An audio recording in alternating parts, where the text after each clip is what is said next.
Okay, so again, in this video, I have the finger tab actually connected into the communication box. And as I move my fingers along the finger tab, you can actually see the pressure changing in the heat map there. So that just proves that we actually have a valid connection now to the device, and we can actually start collecting information from our app.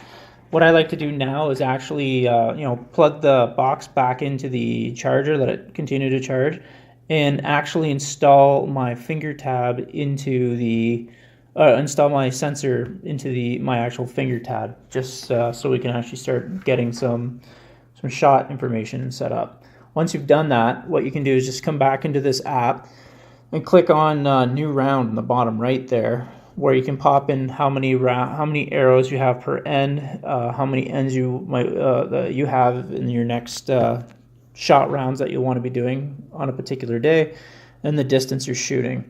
So in this case, it's set up just default to six ends and 3 arrows per end.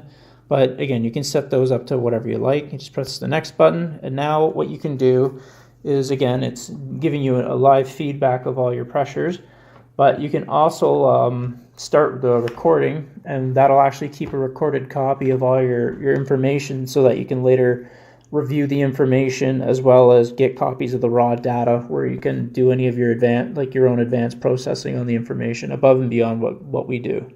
We like to give our people, anybody that uses our device, access to the actual raw information, because you never know, like, everybody comes up with different ways they want to look at the information. So I'm just going to start the recording there.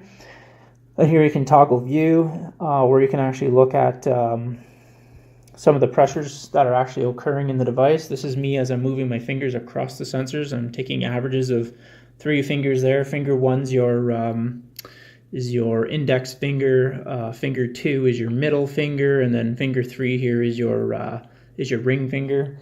The other ones are, as I press on it with my hand, they pick up a bit of the pressures too.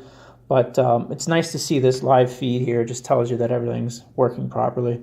So now what you would do with the device installed, the Smart Tab actually installed in your tab, and with this app running like this, you could go and shoot an end, like 3, 6 arrows, whatever you've configured, as many as you want actually. And then once you're done, you can put your phone in your pocket while this is going on. Once it's done, you just hit the stop button like I'm doing now. And then for your arrows, if I had 6 arrows, it would have arrows 1 through 6. You can pop in your scores as you're walking down to go pull the arrows out, or even when you're at the end, you can, as you're pulling arrows out, you can just quickly pop in whatever score you get. And you can pop in some information about how it went, anything that you might need to help yourself remember and keep a log.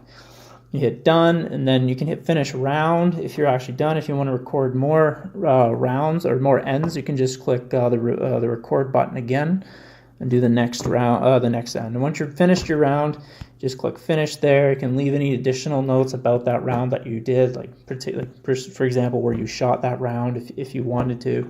Whatever things you need in order to be of benefit to you. We hit done. One of the other nice features is, so the live views while you're actually shooting, they actually come in really handy when you have a coach, because obviously you can't be looking at your phone when you're shooting. But post-shooting, what's really handy is for the individual is you can go to review data, and now you can actually go through the days and look at the informations that you did. So this is my first round here, and the 2 ends that I shot. And you can actually go through those 2 ends and go back through and replay the shot end and see where your shots were. As well, is when you come to this point, you can actually hold down on an end and go to export CSV. And when you export CSV, that'll allow you to send that information to an email address, and it'll give you the raw data as we got it. That way, if you want to do any of your own advanced processing in Excel or Octave, whatever you want, you can do that.